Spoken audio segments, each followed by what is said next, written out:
Bom dia a todos. Então, eu vou começar a minha aula. Se vocês quiserem me interromper por alguma questão, fiquem à vontade.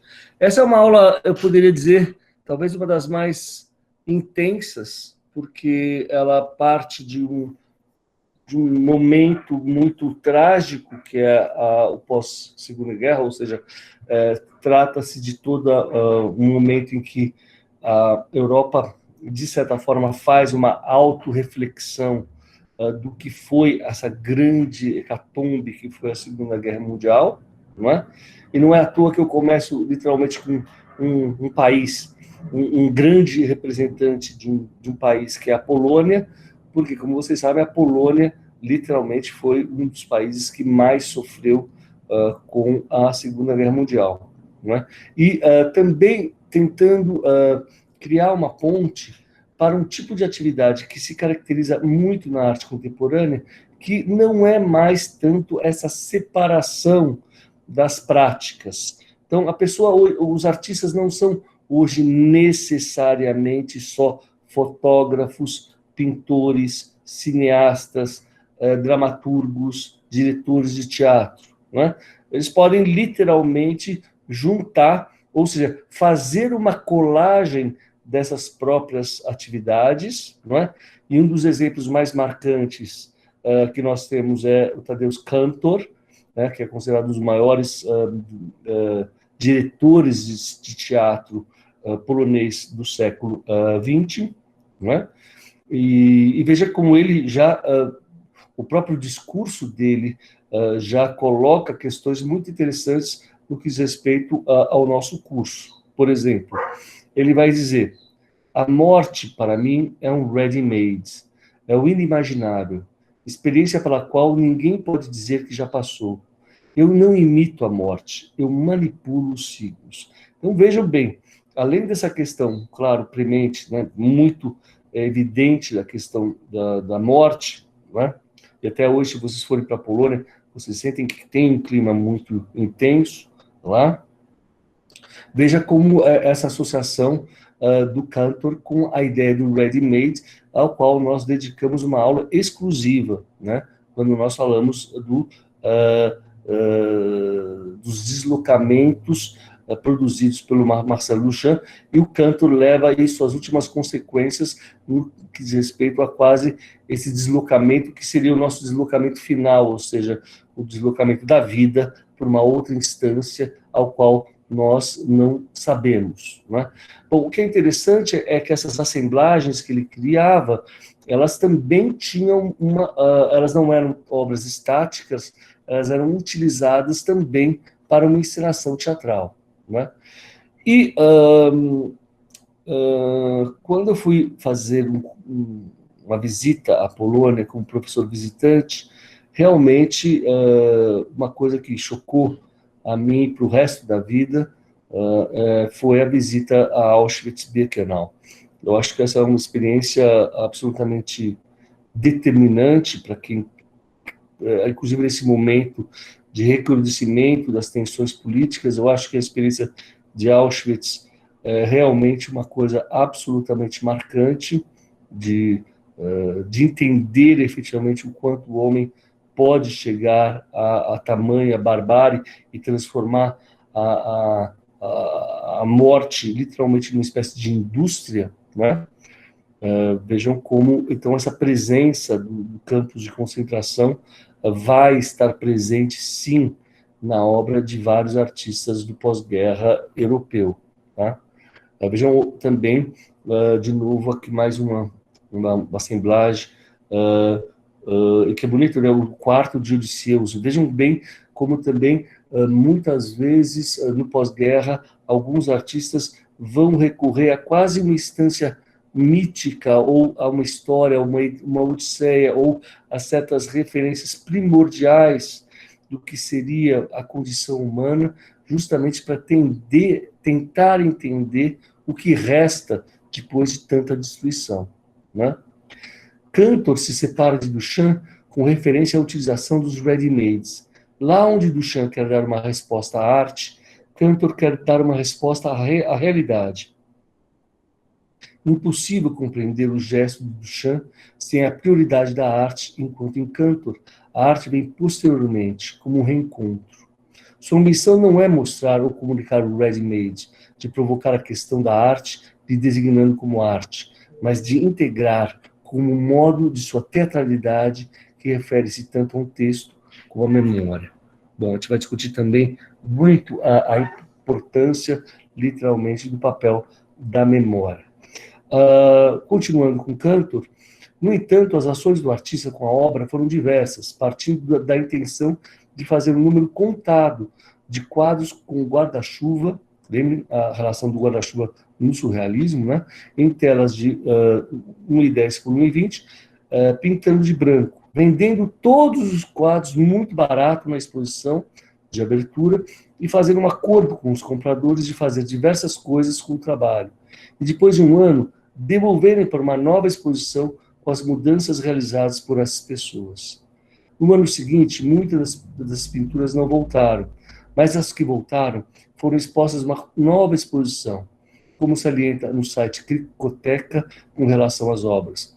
Com essa ação multiparte, Cantor colocou em questão a noção de obra de arte, o trabalho autoral, o efeito da criatividade, recuando a partir da sua própria criação e apresentando de apenas um conceito uma descrição técnica, negando a singularidade de uma obra de arte e privando-a da dignidade.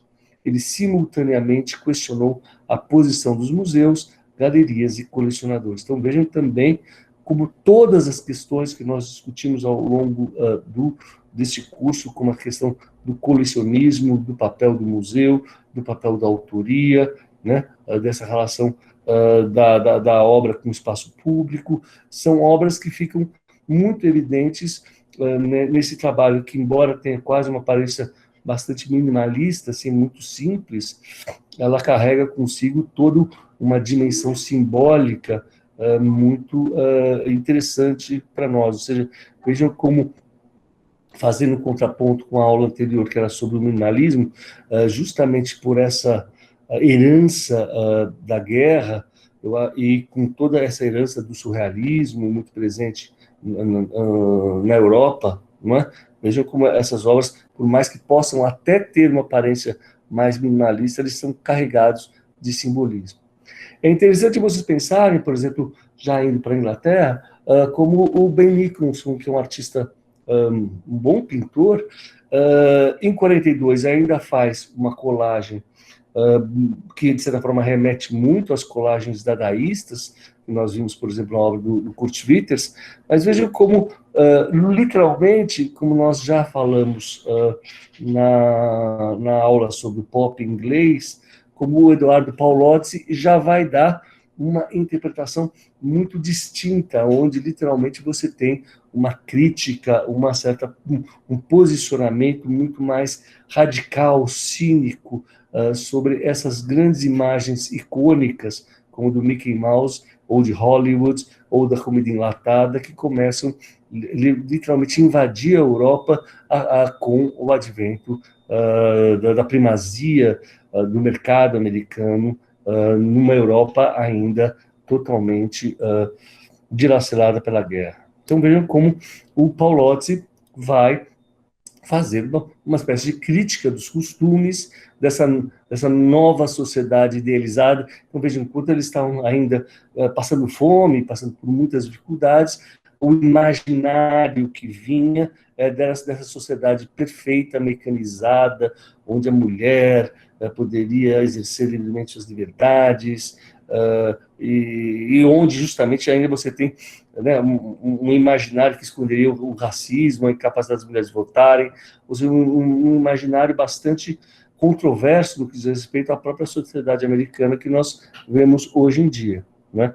Então vejam como claramente o Paolozzi assume, muito mais que o Ben Nicholson, uma atitude crítica perante a essas imagens ready-made da sociedade de consumo americana que passam a invadir toda a Europa, certo? Inclusive ele faz alguns trabalhos com mosaico, que a gente sabe que tem um diálogo com a colagem. Isso é uma intervenção que ele fez no metrô de Londres. Nós já discutimos também na aula sobre o pop, talvez uma das colagens mais importantes do século XX, mais importante, né, ela reaparecer nessa aula sobre pós-guerra na Europa, porque, de fato, é uma obra claramente crítica a essa transformação radical pela qual o mundo, não só a sociedade americana, vai paulatinamente se transformar com todo esse ideário pautado por uma indústria do consumo, onde a imagem do homem, a imagem da mulher, os meios de comunicação, os meios de alimentação, passam por uma transformação radical, como foi dito na aula passada. Teve o advento, vejam bem, nós também já tivemos uma aula sobre o quanto a colagem é tributária também com o advento das novas tecnologias, inclusive, por exemplo, uma aula sobre fotomontagem.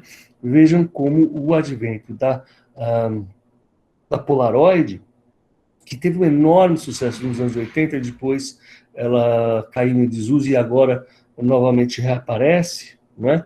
Vejam como um artista importante, pop, como o David Hockney, vai fazer um uso muito interessante dessa ideia de fragmentação e recomposição, e muitas vezes criando um diálogo muito rico entre o seu trabalho feito em Polaroid e o seu trabalho pictórico. Ele é um artista que eu lembro que sempre estava ligado às novas tecnologias.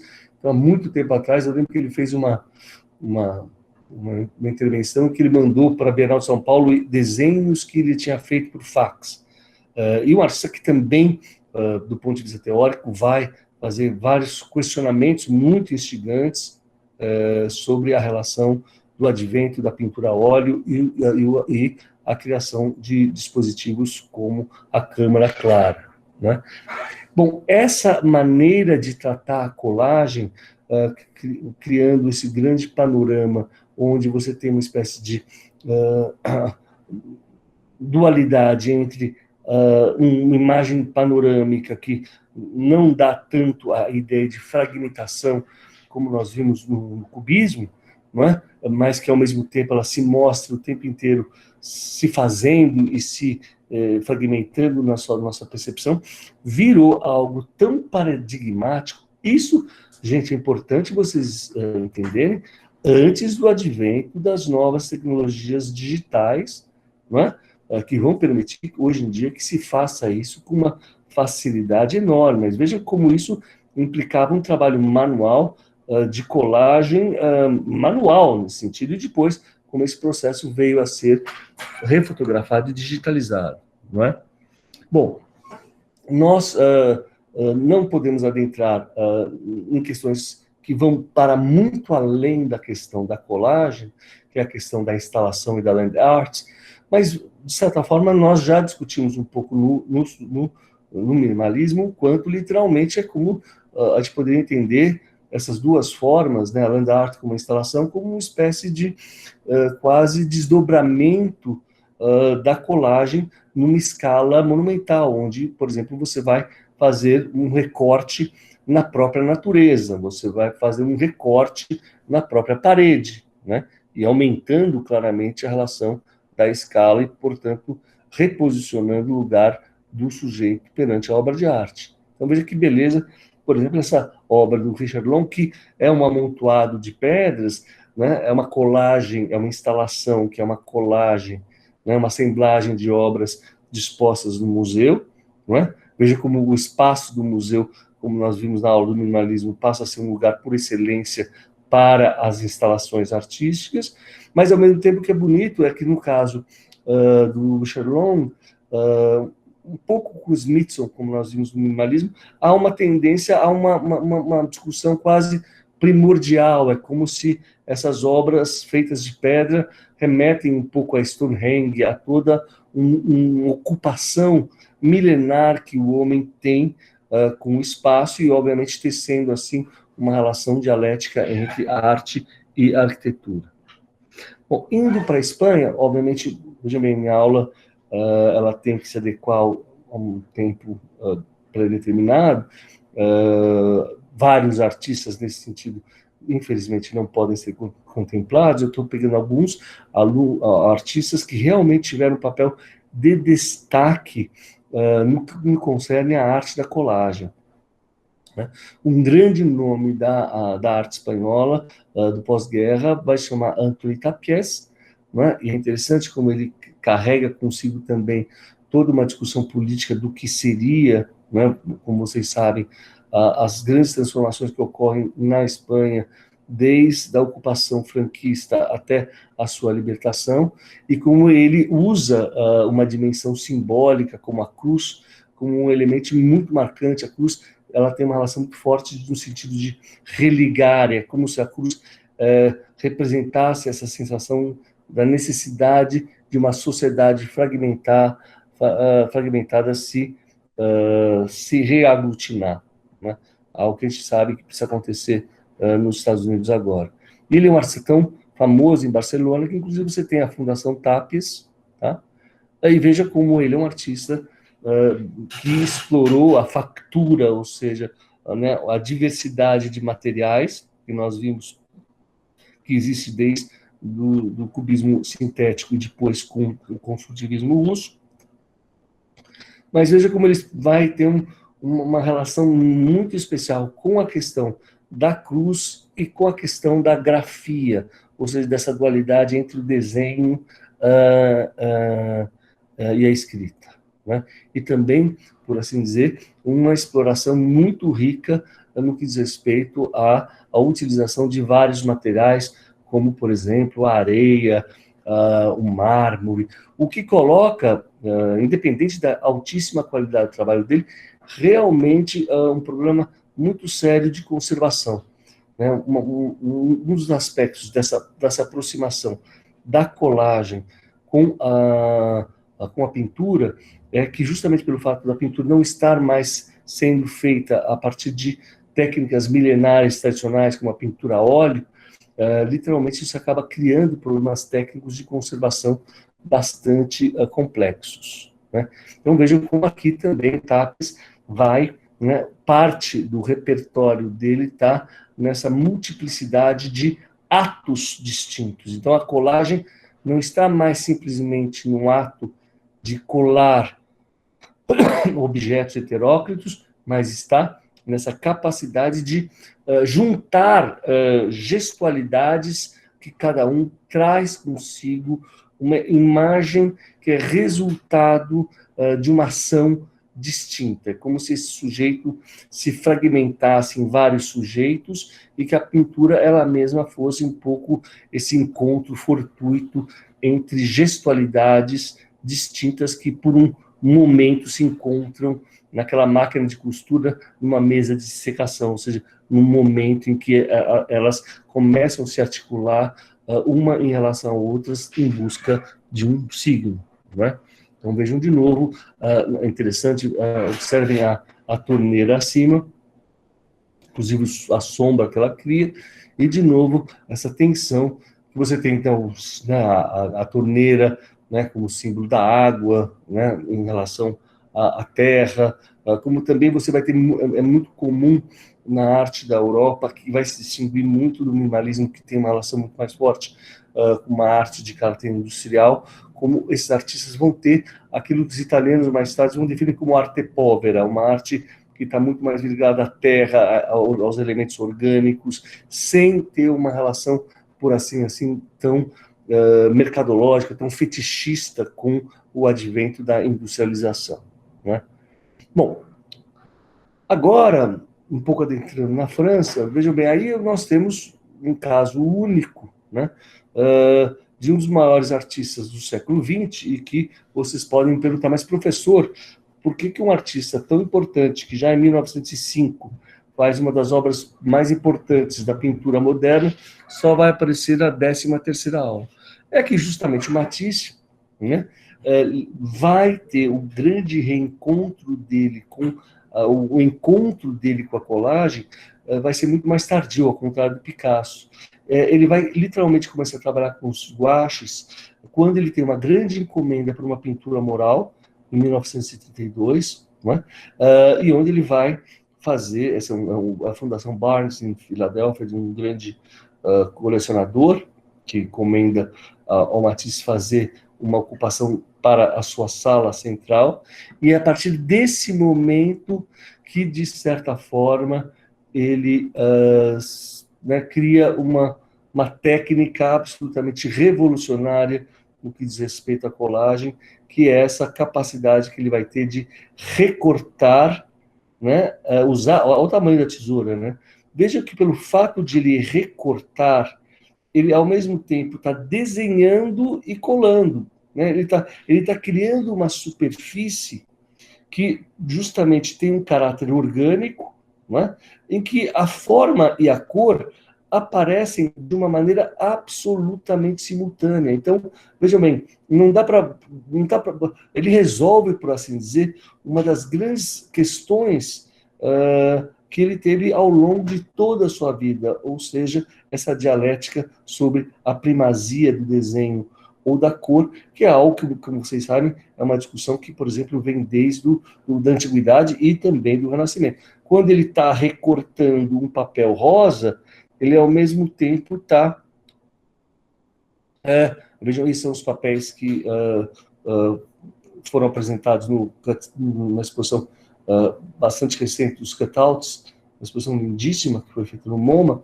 Então, veja bem, ele não pegava papéis ready-made, ele mesmo preparava, né, os seus papéis com guache, né, e é uma relação que ele tem com guache desde de quando ele começou a pintar, quando ele ficou adoentado. Então, é uma relação muito bonita, muito primordial. Então, veja como ele pintava esses papéis com colorações, matizes, cores não industriais, e depois, com o recorte, ele começou a criar colagens de altíssima de potencialidade poética, expressiva. Talvez seja, de fato, um dos grandes momentos da história da colagem. Interessante vocês notarem como, assim como Picasso, no primeiro momento, ele fazia as obras com os alfinetes para testar a justa proporção, o Matisse também buscava, né, criar uma proporção entre a forma, cor e o espaço. E vejam como o espaço em branco da tela passa a se transformar no espaço do próprio papel. Né? Não caiam nessa história, que é muito comum dizer, que as pessoas dizem: Matisse só está fazendo colagem porque ele está muito velho e adoentado. Pelo contrário, vejo como literalmente a colagem mostra um Matisse revivendo e tendo uma certa plenitude, né? Uma vitalidade, um joie de vivre, como se diz, um gozo de viver, que ele tem como se fosse na sua uma espécie de, a colagem representaria uma espécie de segunda juventude, né? Então veja como, inclusive, ele vai se apropriar da colagem para produzir o pochoir, que são métodos onde você cria máscaras e faz aplicações de gouache, né? E faz um livro que até hoje nós temos um exemplar original, que foi roubado, mas depois é encontrado, que é a famosa série Jazz, que nós temos na Biblioteca Municipal de São Paulo, e que é uma obra de arte, também um dos grandes, talvez um dos grandes livros de artista do século XX. Vejam como ele usa de um cromatismo absolutamente corajoso, musical, harmônico, e como há uma associação muito bonita entre o exercício de uma escrita meio diarística, quase um depoimento extremamente pessoal, onde ele fala da importância da viagem na formação dele como artista. E vejam como realmente esse livro, do ponto de vista das artes gráficas, talvez tenha sido um dos livros mais importantes e mais influentes no século XX. Né? Veja que beleza quando ele, um pouco alheio, obviamente ele viveu as questões da Segunda Guerra, mas, de certa forma, ao contrário do Tapies ou do Cantor, ou dos artistas alemães, que vão literalmente fazer uma espécie de expurgo das questões das atrocidades da Segunda Guerra Mundial, o Matisse quase se volta para um mundo mítico, original, primordial. Então ele sai de Paris, vai para o sul da França, em Nice, onde ele faz, por exemplo, esse apartamento, né, essa ocupação que ele faz de uma piscina diante da sua sala de jantar. Então vejam como né, cada artista, né, lida com esses problemas de alguma maneira. E, por exemplo, essa série famosa dessas colagens feitas em 1952, são talvez sejam, principalmente a terceira, seja uma das imagens, se vocês olharem qualquer documentário sobre o Matisse, são umas imagens mais influentes em toda a história do mundo da imagem no século XX, para vocês entenderem a importância do advento da colagem na consolidação de um novo imaginário.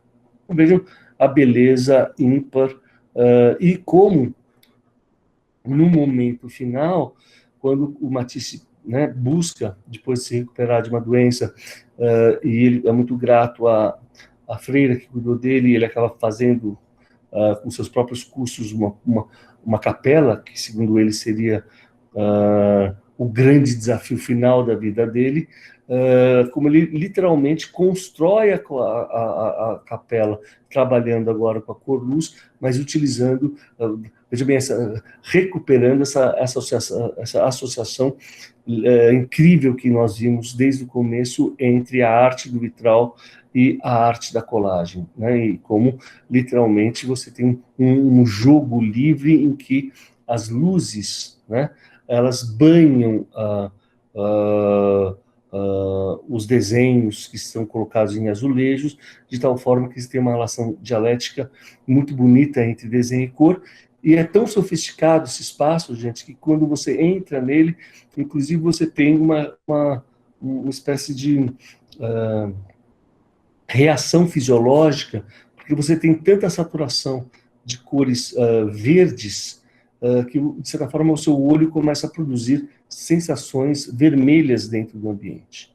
E vejam como, inclusive, ele vai ter um cuidado total por essa capela, de tal forma que ele, inclusive, vai fazer todas as vestimentas, os crucifixos, ou seja, todo o espaço, embora que não tenha uma escala monumental, tenha uma densidade espiritual, talvez uma das coisas mais lindas que foram feitas em pleno século XX, não é? Mesmo no momento do pós-guerra.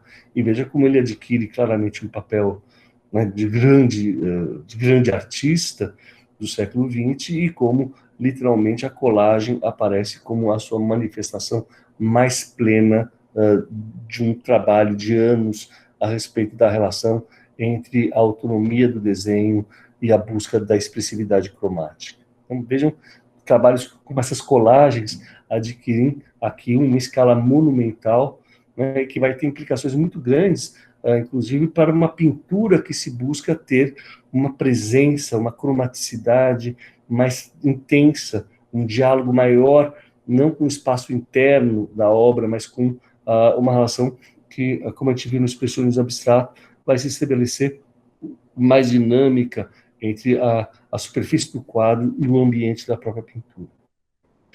Bom, nós temos também, obviamente, grandes outros artistas franceses, né?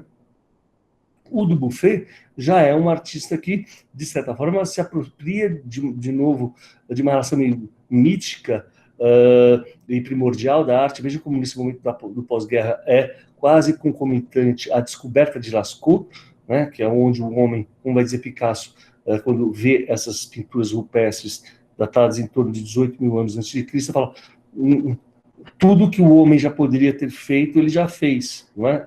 Nessas pinturas, que são realmente de uma exuberância, de uma intensidade marcante, e nesse contexto do pós-guerra ficariam mais ainda marcantes no sentido de mostrar como o homem, de certa forma, deveria repensar a sua relação, inclusive com a própria natureza. Então vejam como essa vaca não é apenas uma vaca, claramente é uma vaca que remete a uma pintura parietal, tanto é que o Dubuffet vai se utilizar do esmalte, do gesso, de uma técnica mista para produzir esse efeito de uma pintura de parede, né?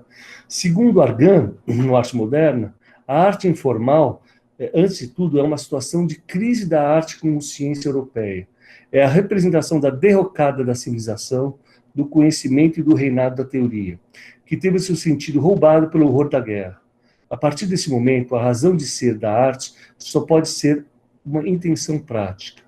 A arte encontra a necessidade que em toda uma tradução cultural havia estabelecido como forma, para se encontrar em uma sociedade que esvazia a forma. Então, veja bem como, literalmente, você não tem mais aquela estrutura básica racionalista que pautava, por exemplo, os critérios construtivistas de uma arte como a da Bauhaus. Você tem um artista que muitas vezes, inclusive, vai se aproximar das artes, de artistas loucos, da arte infantil, né? E resgatando, inclusive, uma dimensão não tanto racional, mas, por assim dizer, sinestésica. Como ele mesmo vai dizer, o olho está impregnado das outras sensações, percebe o que é duro e o que é macio, o que é poroso e o que é impenetrável, o que é quente ao tocar e o que é frio, né, como ele vai dizer a respeito dessa linda colagem feita a partir das asas de borboleta, né? E vejam de novo como essas imagens que ele vai refazer, que ele vai pintar, embora não sejam colagens no sentido tradicional do termo, elas remetem muito a técnicas mistas, não é?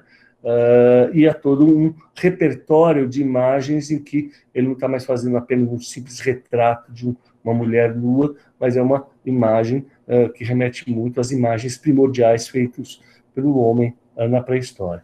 E veja como, inclusive, ele vai fazer uma grande instalação que quase parece uma civilização minoica, né? Uma civilização feita, existente há milênios atrás, e vejam como todo o processo é feito a partir de um processo de fragmentação contínua. Inclusive, no final da vida, ele literalmente faz grandes pinturas, que é quase uma espécie de colagem de vários desenhos sobrepostos, né? Nós falamos um pouco sobre um movimento muito importante, que são os nouveau-realistas, né? Aqui tem uma foto do Pierre Restany, que é o grande crítico, o Andy Warhol, que todos vocês conhecem. Nós temos a figura ímpar do Yves Klein, não é?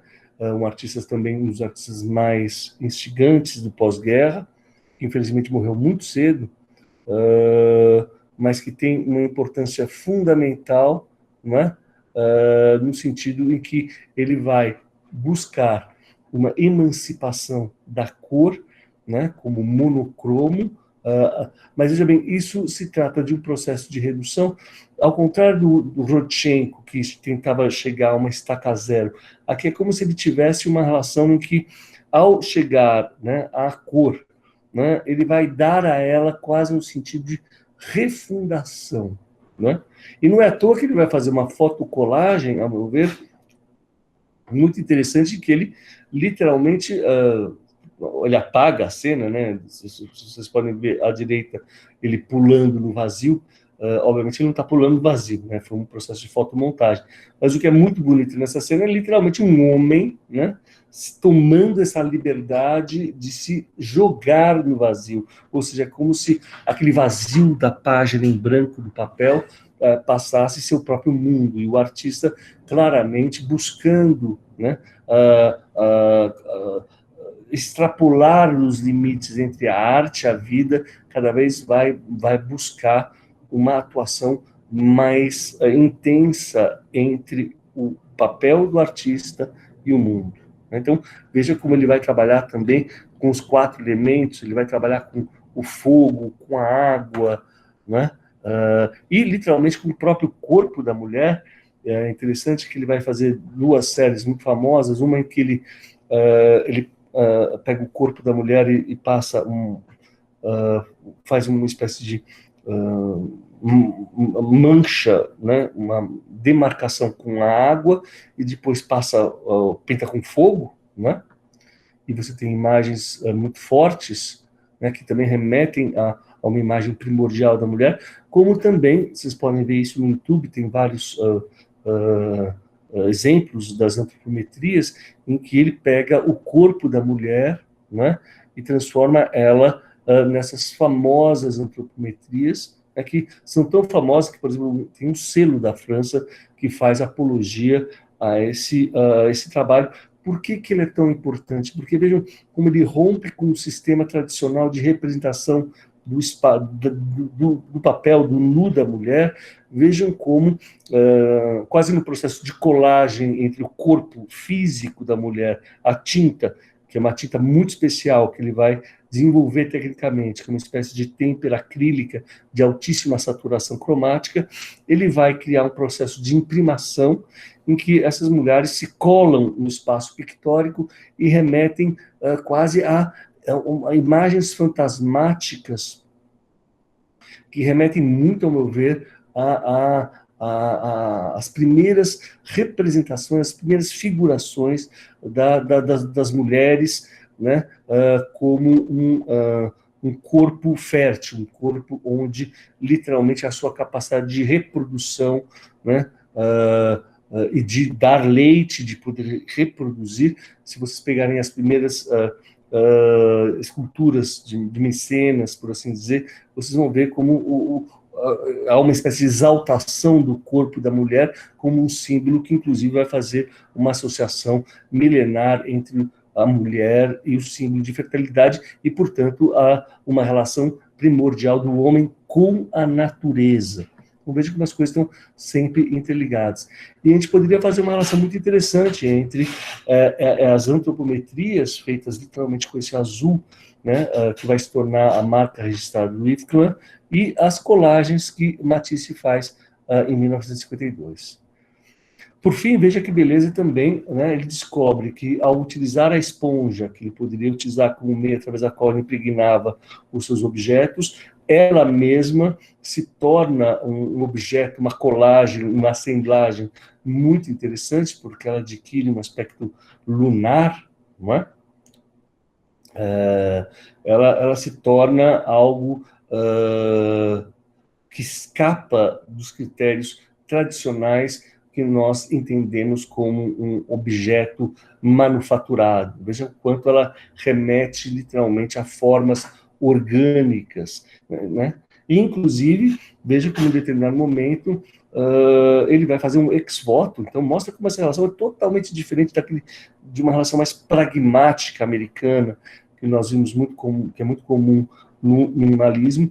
Vejam aqui um ex-voto dedicado a Santa Rita de Cássia. Ele literalmente depositou esse ex-voto, né? E ele só foi descoberto recentemente, e agora ele saiu, né? Ele tá no santuário à vista. Mas quais são as cores que ele escolhe? São as cores básicas, não as cores do modernismo, são as cores primordiais, vejam bem, do manto da Virgem e de um espaço sagrado. Então, vejam, o ouro, né, o pigmento azul, o pigmento do manto da Virgem, né? E como, veja bem, nessas últimas obras finais fantásticas, como literalmente o trabalho quase virou uma espécie de trabalho de despedida, em que literalmente ele está realmente em diálogo com uma dimensão da arte com a espiritualidade, onde a cor é um meio radical de transformação da relação do homem com o meio ambiente e com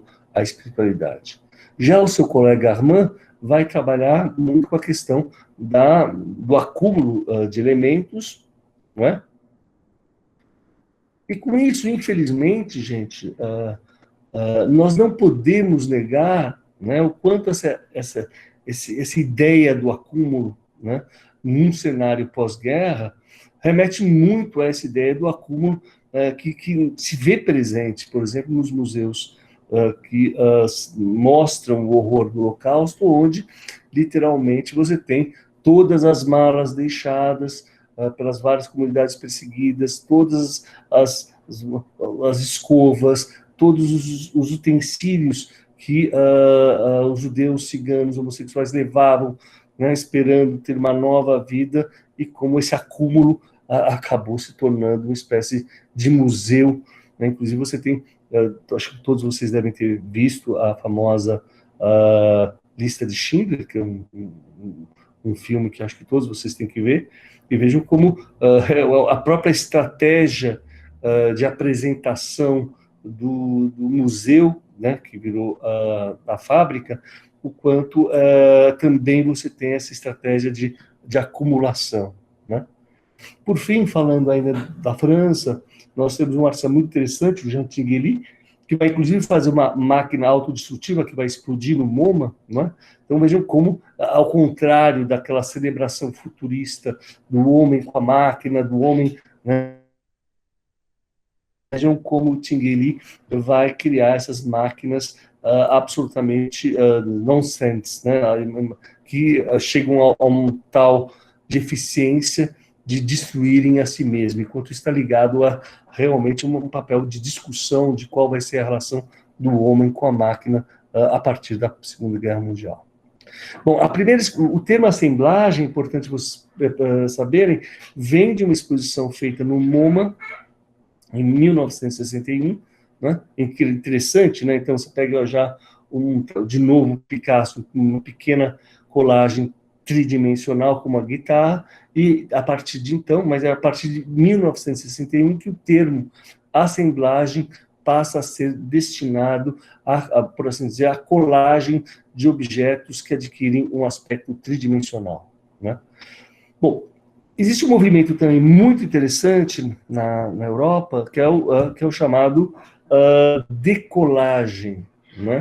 Então você tem alguns artistas franceses, como Raymond Hans, o Jacques Villeglé, né?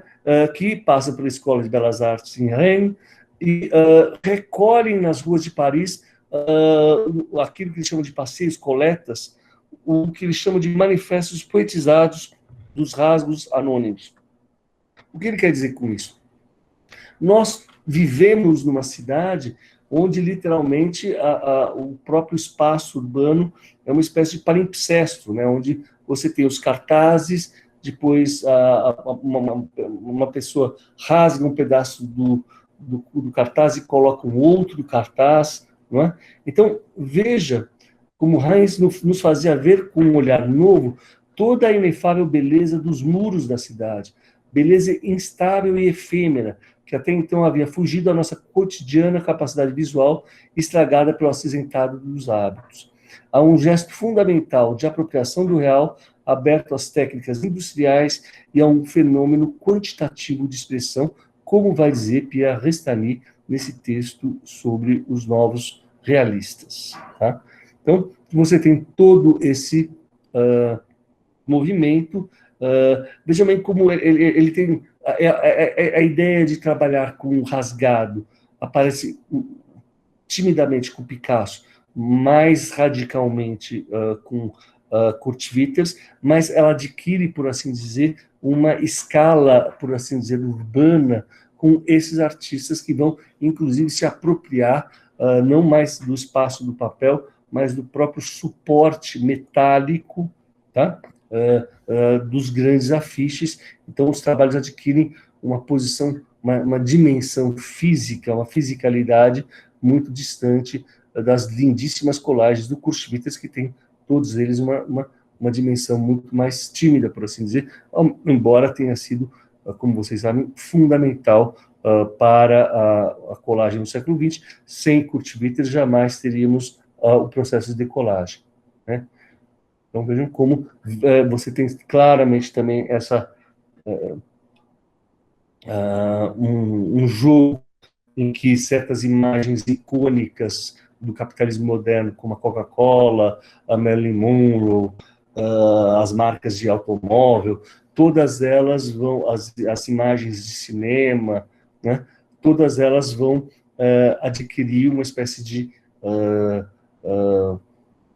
dimensão, é como se, de certa forma, um raio-x dessa cultura da imagética que cada vez mais perpassa a nossa sociedade contemporânea, ainda numa escala impressa. Vejam bem como, talvez para vocês isso não se torne tão presente na medida que nós vivemos num mundo cada vez mais digital, mas, de certa forma, basta vocês andarem por São Paulo para vocês perceberem como ainda esse espaço de uma cultura urbana em que a ideia, né, do rasgado, da informação fragmentada, né, de um certo lixo que passa a ser, adquirir uma presença urbana fortíssima na cidade, né?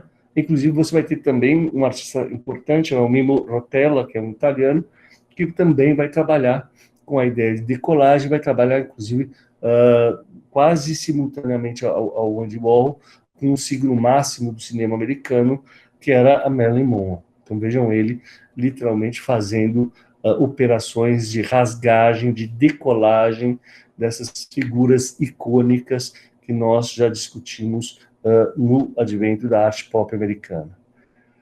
Você tem artistas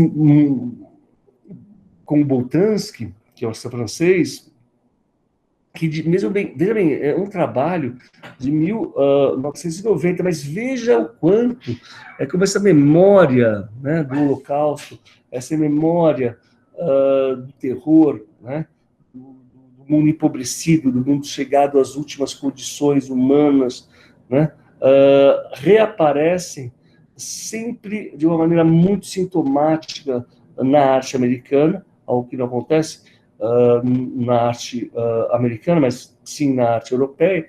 Então, veja, por exemplo, um trabalho de 69 do Giannis Kounellis, que, embora um artista grego, ele passou boa parte da sua vida em Turim, na Itália. A gente vai falar um pouco mais sobre ele. Vejam também como Cristo, que é um artista muito interessante, que ele vai dar uma escala monumental àqueles procedimentos dadaístas, como aquele procedimento de esconder os objetos que o Man Ray e Duchamp faziam, mas que aqui adquiram uma escala monumental, inclusive arquitetônica.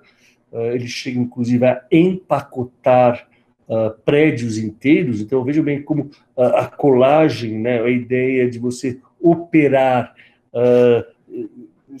adquire uma dimensão que vai muito além do simples corte da tesoura e do papel, e adquire, sim, uma escala absolutamente monumental, né? Inclusive, ele vai fazer várias instalações, né, como esses gates que ele vai fazer no parque de Nova York.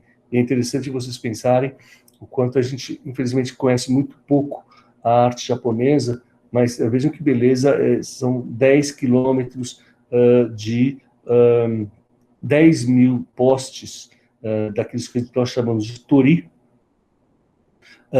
que celebram a incursão num templo, onde cada empresa, cada família faria esse grande percurso de passagem, onde a própria experiência de andar adquire uma certa espiritualidade. Muitos artistas, como nós dizemos, no minimalismo, como Serra, também foram influenciados pela arte japonesa. Não é? Nós temos também um outro movimento francês, basicamente, chama support surface, suporte superfície, onde o que você tem aqui, literalmente, um questionamento do papel, da dimensão clássica, do formato da pintura. Veja como ela adquire um aspecto mais decorativo e ela começa a ter uma relação mais orgânica, ela pode ser aplicada no chão, no teto e assim por diante, né? Artistas de natureza mais conceitual, como o belga Brodars, vejam como ele retoma quase uma poética, por assim dizer, que nós vimos no surrealismo com Magritte, e como ele vai criar para o moule. O mexilhão é uma peça, é um prato nacional belga, o moule, o mexilhão com a batata frita. E ele vai fazer uma assemblagem com esses mexilhões, assim como ele também vai fazer essas ocupações com ovos, ou seja, de novo, sempre objetos que têm um caráter simbólico muito forte. Ele vai, inclusive, trabalhar com a filmografia, com o princípio da montagem, e, de uma maneira radical, vai, inclusive, fazer um museu, que é o Museu das Águias, né? Museu de Arte Moderna, o Departamento das Águias. Veja bem como, literalmente, ele faz um ato de colecionismo de uma imagem claramente simbólica, que é símbolo, por assim dizer, do poder, né? real. Qual é a operação dele? É literalmente montar uma exposição, talvez a operação da colagem aqui levada à instalação, mas onde o intuito básico, né, os pressupostos básicos da colagem, que é literalmente questionar a relação da obra diante do seu contexto, diante da relação que ela vai estabelecer com a obra seguinte, com a obra que está colecionada ao seu lado, e como ela vai ser catalogada, e como ela vai ser exposta, o próprio ato de fazer o museu se torna um ato de colagem, e como esse ato de colecionismo, né, das várias maneiras possíveis de se fazer uma águia, se mostram presentes e dão uma intensidade muito forte ao trabalho desse artista.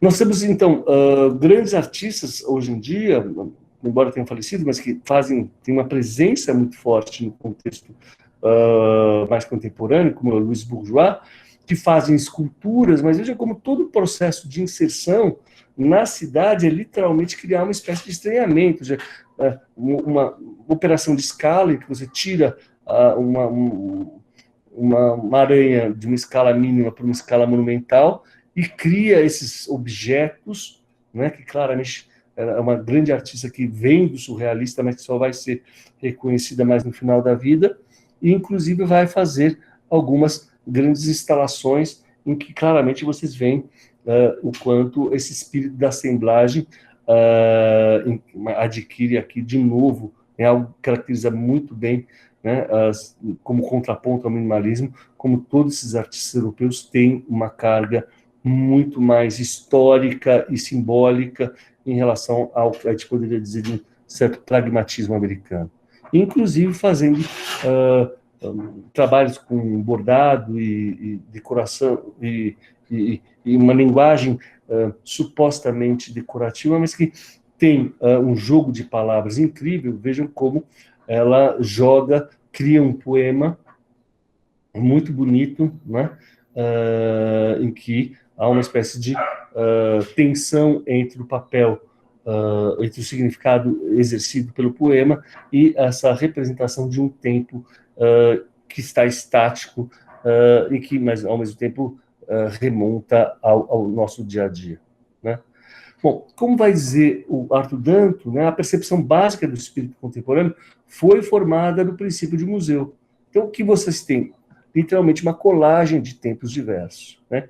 Então, de novo, o que o Bourdieu vai fazer? Pegar um livro que nós vimos, que o Mallarmé já fez no meados do século XIX, que é onde ele trabalha com a questão da poesia, e ele vai fazer uma série de procedimentos gráficos, e, veja bem, ele vai ter um papel muito importante naquilo que hoje em dia virou quase um modismo, que é essa ideia do caderno do artista, ou seja, quando o artista não faz apenas uma exposição, ele não faz apenas um quadro, mas ele pensa na própria estrutura do livro como um elemento que tem consigo uma certa graça, uma certa poesia, e veja bem como a força do trabalho desse livro está na obliteração daquilo que não pode ser visto, mas que justamente por ser demarcado mostra um certo ritmo, né, linguístico, gramatical, que estaria presente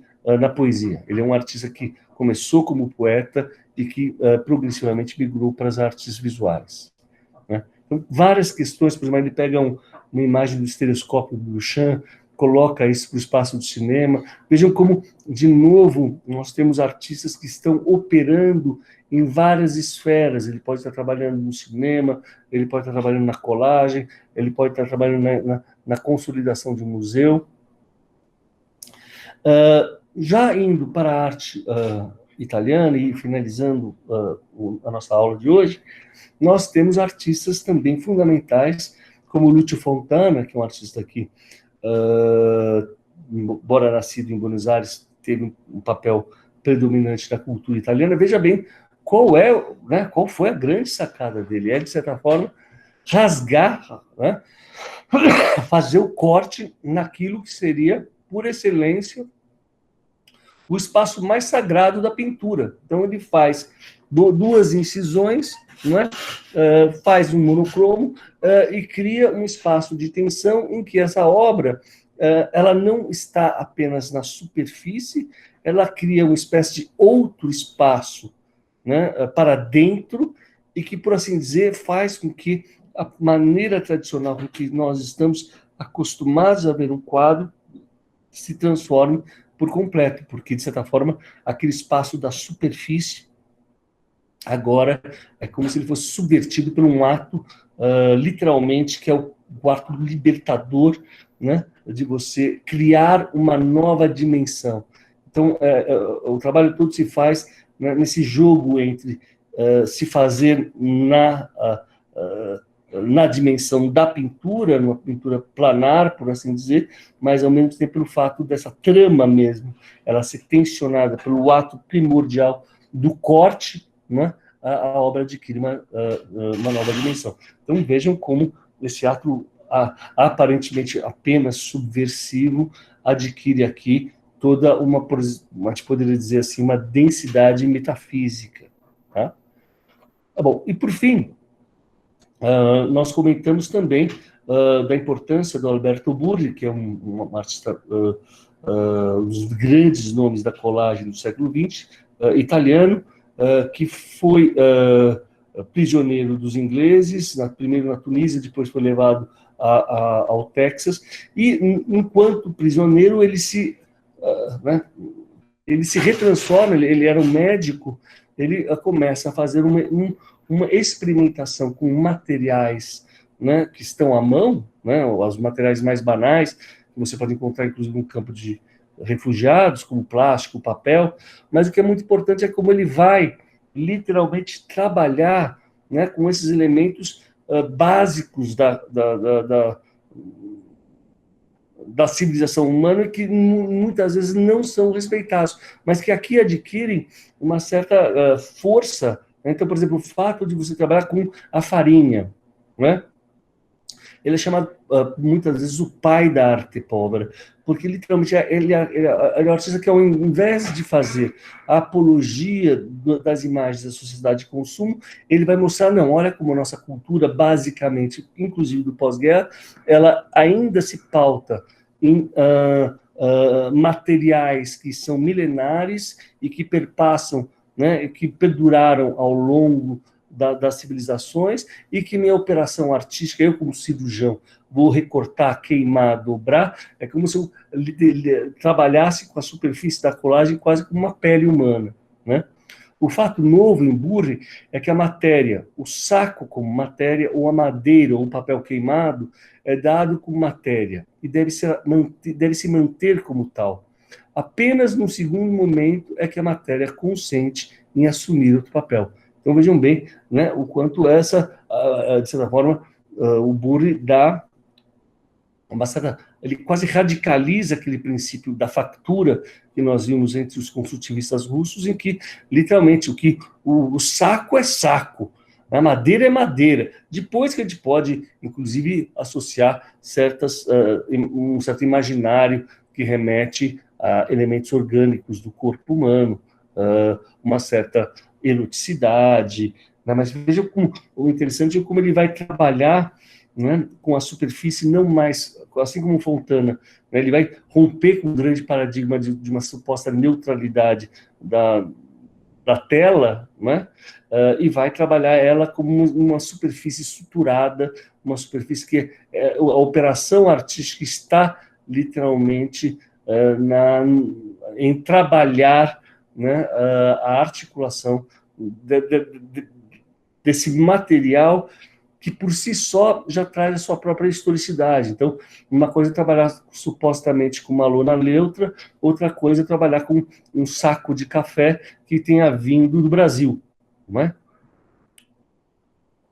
É interessante, né? Essa é uma colagem do Marinetti, impressionantemente moderna, que foi feita em 1920, e que é muito distante daquilo que nós vimos nos futuristas, mas mostra muito o quanto, de certa forma, o Marinetti antecipa aquilo que nós vamos denominar como arte povera.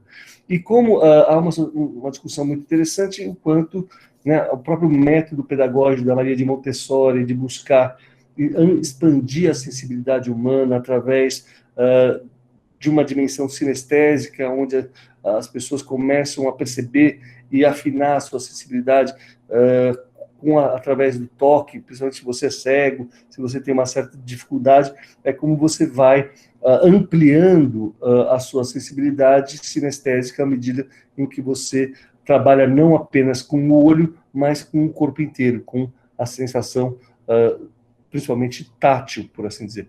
E ele chega, inclusive, a dar um tiro numa pintura. Então, de novo, claramente você vê como é sempre um gesto bastante um pouco irreverente, que faz com que o Alberto Burri seja considerado um dos grandes nomes da Itália do pós-guerra. Vejam como ele trabalha sempre com essa estratégia de queimar, suturar, mas as imagens nunca têm uma forma geométrica fechada em si mesmas, todas elas carregam consigo uma forte presença orgânica, e vejam como claramente o Robert Rauschenberg, que teve contato com Burri no pós-guerra, vai ser, sim, fortemente influenciado por a arte desse artista, né? Temos um artista que é Piero Manzoni, que é um artista que também morreu muito jovem, e que ele pega o próprio corpo de uma mulher e assina, claramente uma atitude irreverente,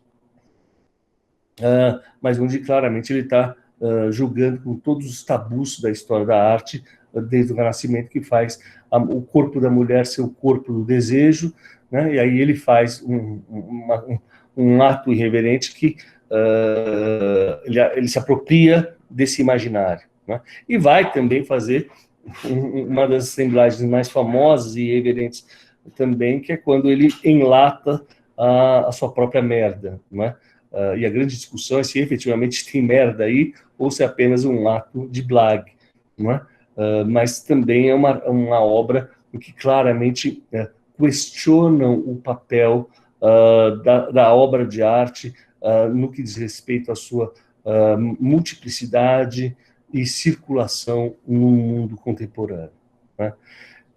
Para finalizar nossa aula, nós temos esse grande movimento, que é, de certa forma, um desdobramento da questão colocada pelo Burri, que é a arte povera. E, inclusive, eu acabei de ver, com muita tristeza, que o Germano Celanti, que é o grande crítico italiano, faleceu este ano vítima do coronavírus, né? Bom, a arte povera, literalmente, busca quebrar essa dicotomia entre a arte e a vida, não é? Basicamente, ela se pauta nessa ideia da associação de elementos heteróclitos, né? Mas o que difere ela do minimalismo é realmente essa pesquisa material que lida muito mais com uma esfera orgânica. Então, veja bem, o Dzório, um artista que vai trabalhar com fogo, com o cobre, é uma coisa incrível, né? Não é à toa que esse movimento foi feito em Torino, que é o centro industrial riquíssimo italiano, em que você tem realmente uma sobreposição de uma arte de uma qualidade de design altíssima. Vocês sabem, né, que a capital de design da Itália, Milão, né, o norte da Itália. Veja como eles conseguem ter uma ocupação do espaço, né, absolutamente radical, em que eles usam elementos também que carregam consigo forte presença simbólica, mas, ao mesmo tempo, eles também, mesmo utilizando elementos orgânicos, então, veja bem, dois baldes, mas aí todo um processo alquimista de transformação, de alquimia dos materiais, em que o objeto, ao invés de ser um objeto estático, industrial, né, como a gente vê no minimalismo, é um objeto que passa, sim, por um processo contínuo de transformação. Essa também é uma das imagens mais icônicas do que seria uma instalação baseada numa colagem, de novo, essa contraposição incrível entre toda essa força da tradição italiana que remete ao mundo neoclássico, e esse mundo do desgaste, esse mundo da perda, o mundo da pobreza, o mundo... Veja como é um trabalho, embora feito em 67, essa contraposição entre esse ideário clássico, esse mundo dos imigrantes, esse mundo da pobreza, faz com que essa obra tenha uma presença muito forte no nosso imaginário, né? Até hoje, ele faz obras, né, um artista contemporâneo vivo, um dos mais importantes, ele faz colagens muito interessantes, que ele pega um espelho, né, e sobre esse espelho ele coloca um adesivo, e o que é interessante é que esse adesivo, muitas vezes você, ao se ver no espelho, você se vê a si mesmo, então toda aquela relação meio sublimada que existe entre o observador e a arte de certa forma, colocada em suspenso. Mário Merz também é um artista muito importante da arte pop, que se tornou célebre por fazer esses grandes iglus. Pensem o iglu como esse lugar por excelência de uma habitação primordial do homem na natureza, ou esse iglu, essa cabana, essa forma de proteção, mas o que é muito inteligente e interessante é não só essa relação que ele vai estabelecer entre a ocupação dessas obras no espaço, muitas vezes pelo fato de serem instalações feitas na Itália, muitas vezes essas instalações são feitas em ambientes historicamente muito relevantes, mas, além disso, também essa capacidade de apropriação de alguns elementos que nós vimos no minimalismo, como, por exemplo, as lâmpadas, né, de neon, né? Então, você tem uma tensão muito interessante entre o vidro, o neon, e ainda, por outro lado, uma forma primordial. Então, ele vai se tornar célebre por esses iglus que ele vai fazer, um artista muito interessante. Giovanni Anselmo, que trabalha muito com essa tensão entre os materiais. Então, vejam bem, né, essa torsione. O que ele faz? Ele pega um pedaço de pau com um tecido. Aí ele cria uma forma de concreto.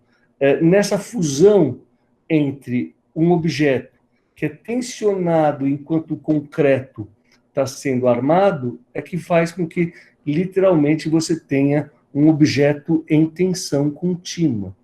E ele chega, inclusive, a fazer essa obra, né, que é muito irreverente e bastante instigante, né, que é a escultura que mande, é uma escultura de um alface preso a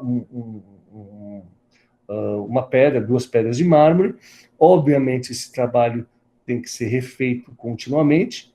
E vejam bem, isso não é um problema, que nós temos aqui na tradição ocidental essa ideia de que uma obra, quando é feita, ela tem que ser durada para sempre. No Japão, no Oriente, muitas vezes, um templo shintoísta, muitas vezes, tem que ser refeito a cada 20 anos. Então, a ideia de você literalmente trabalhar com objetos efêmeros não é um problema em si. James Kunellis, que é esse grande artista, um dos maiores nomes da arte pobre, que faleceu, se não me engano, no ano passado, veja bem, que beleza. Bom, ele vai fazer também intervenções bastante irreverentes. Vejam como ele pega uma galeria de arte, né, em Nova York, e enche ela de cavalos. Então ele transforma uma galeria num estábulo, e, de novo, vejam como um cavalo claramente tem um papel histórico, simbólico, fenomenal na história da humanidade. Né? Ele começa seu trabalho com um pintor, onde o objeto é essa associação do grafite, de números matemáticos, criando relações supostamente lógicas, ou até ilógicas, no sentido de propor equações que não chegam à sua própria conclusão, e vai se tornar célebre também pelo esse uso da superfície do aço, em que muitas vezes ele pega essa superfície do aço e vai colocar, por exemplo, uma arara viva, ou ele vai colocar a trança de uma mulher, de uma menina. A gente pode ver aí uma certa herança do Champiana, como na famosa instalação feita por Duchamp em 1938, em que ele literalmente pega a superfície de um museu, ou um espaço de um museu, e enche o teto de carvão. Né? Vejam como o do Kunellis vai claramente, ao invés do espaço neutro da tela, ele vai literalmente trabalhar com elementos orgânicos de forte aspecto simbólico, né? E vejam que relação interessante a gente pode ver, né, no que diz respeito à arte italiana, o quanto, por exemplo, nessas instalações do Runelis, que ele trabalha com aço, ferro, em grande superfície, há um esforço de trabalhar com essa dimensão sinestésica que nós vimos já na obra do Piero Manzoni e também na obra do Alberto Burri, né?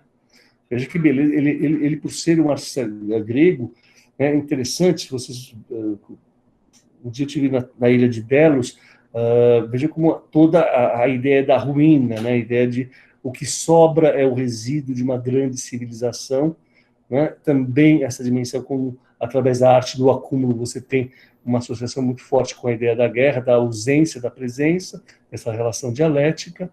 Em suma, Cunelis é um dos grandes nomes da segunda metade da arte do século XX, e vejo como realmente o trabalho dele, da colagem, adquire aqui uma escala monumental e uma força, por assim dizer, plástica, material e com uma certa insinuação simbólica fenomenal. Veja que beleza, por exemplo, essa relação que ele estabelece, né, sempre essa ideia básica, a colagem, de você criar uma relação inusitada entre dois elementos, como, por exemplo, tapetes turcos e persas e essas barricadas de aço. Veja como o trabalho, né, com um terno ao fundo. Então, veja que presença plástica ele consegue com esses trabalhos, tá, gente? Luciano Fabro, que vai fazer também, claro, uma discussão muito forte sobre o papel simbólico, histórico do mapa da Itália, e como vocês sabem também é um país, né, que se torna só país no final do século XIX, né, um país que vive as suas contradições entre o norte e o sul. O Pennoni, que vai criar essas grandes intervenções em que ele pega uma árvore e funde ela em cobre e, ao mesmo tempo, instala ela novamente. Se vocês forem ver no Netflix, tem um documentário sobre Inhotim e tem uma grande instalação do Pennoni dessa natureza. Tá? Então, todos esses artistas têm uma relação muito forte com o questionamento do papel do homem em relação ao meio ambiente, e eu vou acabar a minha aula de hoje falando especialmente do Joseph Beuys, que está considerado o grande artista do pós-guerra alemão. Na aula que vem, eu vou falar sobre outros artistas que surgiram na década de 60, como Richter, Polk, mas que eu acho que agora seria excessivo. Todos eles, o Kiefer, por assim dizer, todos eles alunos, ou tendo uma relação muito forte com essa grande figura que criou ela mesma uma mítica muito forte em torno de si mesmo. Ninguém sabe se é verdade, mas ele diz, né, que ele foi um piloto da Luftwaffe que caiu na Sibéria, foi resgatado por uma tribo que o manteve vivo graças à utilização devido ao frio, da gordura animal e do feltro. Ele vai utilizar esses elementos também numa arte que, como vocês sabem, fica muito famosa hoje em dia, principalmente, que é a arte da performance. Então, veja bem, nessa situação em que ele se propõe a ficar uma semana diante de uma galeria com um coiote que é um símbolo bastante controverso na cultura americana, porque ele pode... ele tem um símbolo negativo, né? E ele se coloca quase como um sobrevivente, um homem que luta contra a natureza, né? E que vai, por exemplo, fazer performances dentro da escola de Düsseldorf, criando uma relação de tensão tão grande que uma hora ele chega a ser expulso, depois ele faz um processo e volta. Mas imagina o que é, por exemplo, ele se besuntar de mel, não é? E ficar fazendo uma performance onde ele tenta explicar pinturas para uma lebre morta. E como resultado dessas performances, ele vai criar esses objetos, claramente todos eles, vejam bem como ele também retoma aquilo que nós vimos como Tápias, que é a figura da cruz, como ele vai resgatar símbolos celtas, ou como ele claramente vai ter um papel fundamental naquilo que vai ser a reconstrução de um país moralmente, não só, né, fisicamente destruído pela guerra, mas também moralmente destruído pelo nazismo. Então, veja como todo o trabalho dele, de certa forma, é retomar um princípio celta, um princípio dos bárbaros, um princípio primordial do homem com a floresta, do homem com a natureza. Ele vai ter um papel muito importante no ativismo do Partido Verde e, muitas vezes, vai fazer a colagem como um meio muito importante de divulgação e veiculação das suas imagens. Mas também trabalha, assim como Antígono Cunelis, com vários materiais orgânicos e que tem uma forte conotação simbólica, imaterial, como o feltro, a roupa, né? E ele mesmo vai, inclusive, fazer um terno de feltro para realizar as suas performances. Vai, inclusive, fazer um piano, né? Veja bem qual é a operação, sempre aquela questão da suspensão, da funcionalidade, então um piano que vira mudo, emudecido pelo feltro, né? Que se torna, pelo fato de não ser tocado, né? Ele é tocado porque é de feltro, mas ele não pode mais emitir luz. Então ele se torna quase um elefante, né? Um objeto que tem uma forma bastante estranha, ao qual nós não estamos muito atentos, mas que, literalmente, por ser encapado, lembra aquela ideia que nós vimos recorrente, né, dessa ideia de ocultamento, né, de um objeto em que, supostamente, só vai ser revelado através da nossa imaginação. Então, para acabar minha aula de hoje, eu venho como esses artistas europeus do pós-guerra claramente têm sempre em mente a questão da guerra, da precariedade do homem perante ao desenvolvimento da ciência, da precariedade do homem em relação às guerras, às religiões, e como nesse processo de revalorização da cultura material, por mais primordial que exista, ele possa reencontrar o seu papel diante da natureza. É isso, gente.